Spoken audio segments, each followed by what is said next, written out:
Boker Tov, on m'a fait remarquer ces derniers jours qu'il existe une fausse traduction en français.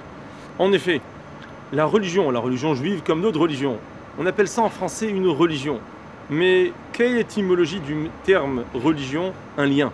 Un différent lien entre deux personnes qui va donner par la suite un lien avec Dieu, avec Akadosh Baruch Hu. Mais le véritable terme en hébreu n'est pas religion mais date. Dans la Torah, on va retrouver à plusieurs reprises le mot date. Dans Parashat Azinu, Esh dat lamo. Ou bien dans Parashat, un peu plus haut dans la Torah, on va retrouver dans le livre de Megillat Esther. Le Passouk, lorsque Achashverosh a fait tuer la reine Vashti, il demande Kedat malaasot bamalka Vashti. Quoi faire avec la reine Vashti? Ce qui veut bien dire que la traduction du mot date, c'est pas simplement une religion, mais c'est quoi faire. Qu'est-ce que je dois faire? Quelles sont mes obligations? Donc la véritable traduction serait plutôt une doctrine.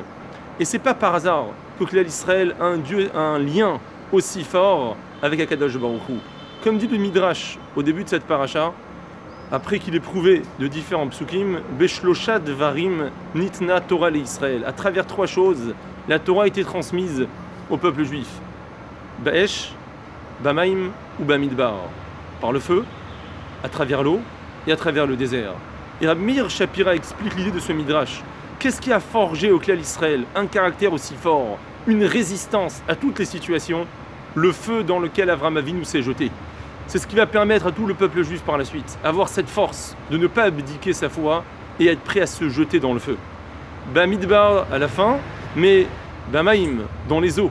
Klal Israël va être prêt lors de la sortie de l'Égypte, lors de Kriyat Yam-Souf, à se jeter dans les eaux, Narshon ben Aminadav sans hésiter. Et par la suite, Bamidbar, la paracha de cette semaine, où, sans aucune préparation au préalable, Klal Israël va traverser le désert. Par cela, le feu, l'eau et le désert, on a forgé un caractère de résistance dans toutes les situations. Chazak ou Baruch et Yom Tov.